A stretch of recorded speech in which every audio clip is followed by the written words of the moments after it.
Assalamualaikum warahmatullahi wabarakatuh. Kami perwakilan dari kelompok 14 yang akan mempresentasikan makalah kami dengan judul Pengelola Lingkungan Taman Kanak-kanak. Yang beranggotakan saya sendiri, Bunga Maulidina Adila Putri, NIM 5051, dan Dania Auji Ardini, NIM 5118, dan Vina Komariatul Badriah, NIM 5071. Yang pertama adalah pengertian pola dan pengelolaan. Pengertian pola dan pengelolaan menurut bahasa Indonesia merupakan sistem atau cara kerja. Jadi, pola adalah suatu model atau bentuk yang digunakan untuk merancang suatu kegiatan tertentu untuk membantu tercapainya tujuan dari kegiatan yang akan dilaksanakan. Kamus Besar Bahasa Indonesia menjelaskan beberapa pengertian mengenai pengelolaan, antara lain 1. Proses, cara, perbuatan mengelola.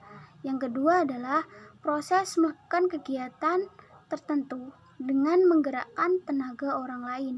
Yang ketiga, proses yang membantu merumuskan kebijaksanaan dan tujuan organisasi. Yang keempat, proses yang memberikan pengawasan pada semua hal yang terlibat pelaksanaan kebijaksanaan dan pencapaian tujuan. Selanjutnya adalah prinsip pengelolaan program anak usia dini. Prinsip pengelolaan program anak usia dini bersifat holistik dan integratif. PAUD holistik dan integratif adalah penanganan anak usia dini secara utuh atau menyeluruh yang mencakup layanan gizi dan kesehatan, yaitu layanan gizi dan kesehatan tersebut harus memang diperhatikan oleh pemerintah, terutama pada anak usia dini, karena layanan gizi dan kesehatan itu adalah hal yang mempengaruhi aktivitas perkembangan diri pada diri mereka. Selanjutnya adalah pendidikan dan pengasuhan dan perlindungan. Jadi anak usia dini harus mendapatkan pendidikan yang layak, pengasuhan yang layak, dan perlindungan yang layak. Untuk mengoptimalkan semua aspek perkembangan anak yang dilakukan secara terpadu oleh berbagai pemangku kepentingan di tingkat masyarakat, pemerintah daerah, dan pusat. Lalu yang selanjutnya, tujuan PAUD holistik integratif secara khusus. Yang pertama, terpenuh holistik integratifnya kebutuhan esensial pada anak usia dini. Jadi, holistik integratif ini diajukan agar kebutuhan yang paling dasar dari seorang anak dapat terpenuhi secara utuh dan menyeluruh, sehingga nantinya anak dapat mengalami tumbuh kembang yang optimal seperti itu. Lalu yang kedua, terlindunginya anak dari segala bentuk kekerasan, penelantaran, perlakuan yang salah, dan eksploitasi dimanapun anak berada.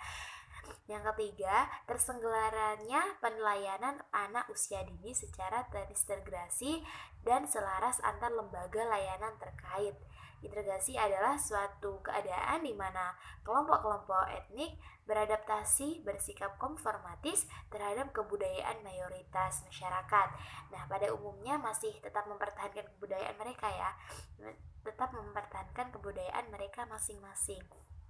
Lalu yang selanjutnya, terwujudnya komitmen seluruh unsur terkait, yaitu ada keluarga, ada orang tua, ada masyarakat, dan juga ada pemerintah daerah. Jadi sebelum melakukan program tersebut, pemerintah, orang tua, dan juga masyarakat, keluarga itu menyetujui dan membuat komitmen agar nanti ketika mendapatkan tujuan atau mencapai tujuan bisa ada aturannya seperti itu. Lalu yang selanjutnya, faktor penentu lembaga PAUD bermutu. Yang pertama, meningkatnya kesadaran masyarakat akan pentingnya pendidikan anak pada usia dini. Jadi kesadaran masyarakat akan pentingnya pendidikan anak usia dini itu sangat penting, dan alhamdulillah semakin meningkat ya, karena mulai awal tahun 2000 itu konsepnya sudah mulai diperkenalkan oleh berbagai stakeholder seperti pemerintah dan pengamat pendidikan sumber daya manusia kepada seluruh lapisan masyarakat. Pendidikan merupakan investasi penting bagi masa depan bangsa, apalagi bangsa Indonesia ini ya, karena pembangunan bangsa ini akan maju bila ada bangsa, penerus bangsa yang berpendidikan. Masa depan bangsa sangat ditentukan oleh pendidikan yang diberikan pada anak-anak. Oleh karena itu, mengapa pendidikan sangatlah penting? Jadi untuk sebagai penerus bangsa, untuk mempertahankan bangsa kita.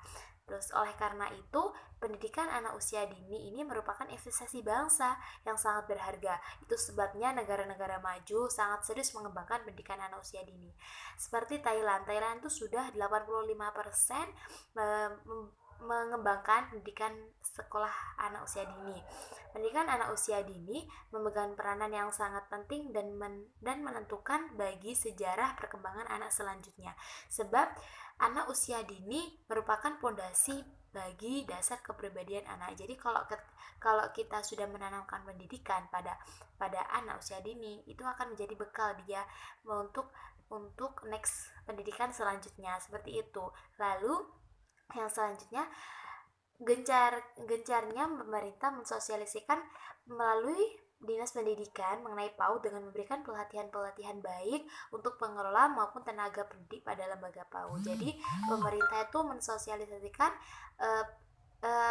tentang pendidikan PAUD kepada pengelola maupun tenaga pendidik agar nantinya dapat ketika sudah terjun langsung ke dunia mengajar ya, nanti akan lebih baik untuk menghadapi situasi-situasi tersebut. Terima kasih.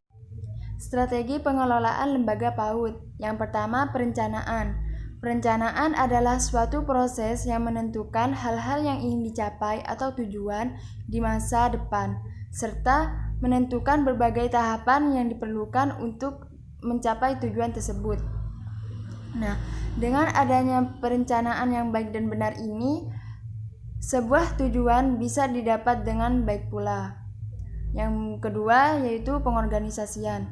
Pengorganisasian merupakan fungsi kedua dalam manajemen, dan pengorganisasian didefinisikan sebagai proses kegiatan penyusunan struktur organisasi sesuai dengan tujuan-tujuan, sumber-sumber, dan lingkungannya. Yang ketiga, pengadministrasian atau administrasi. Pengadministrasian atau administrasi adalah usaha dan kegiatan yang berhubungan dengan penyelenggaraan kebijakan untuk mencapai tujuan. Secara umum, administrasi adalah usaha dan kegiatan yang berhubungan dengan penyelenggaraan kebijakan untuk mencapai tujuan. Yang keempat, evaluasi. Evaluasi merupakan kegiatan yang ditunjukkan berkenan dengan proses untuk menentukan nilai dari suatu hal. Dasar legalitas PAUD di Indonesia. Pendidikan untuk semua atau education for all, termasuk pendidikan anak usia dini yang telah menjadi perhatian masyarakat seluruh dunia. Hal ini ditunjukkan dengan diadakannya pemutusan Forum Pendidikan Dunia pada tahun 2002 di Dakar, Senegal. Pada pertemuan ini dihasilkan 6 komitmen sebagai kerangka saksi pendidikan untuk semua atau The Dakar Framework for Action yang disahkan dan diterima Forum Pendidikan Dunia atau The World Education Forum dengan 12 strategi yang akan dilakukan untuk mendukung dan melaksanakan ke-6 komitmen tersebut. Sekian presentasi dari kelompok kami.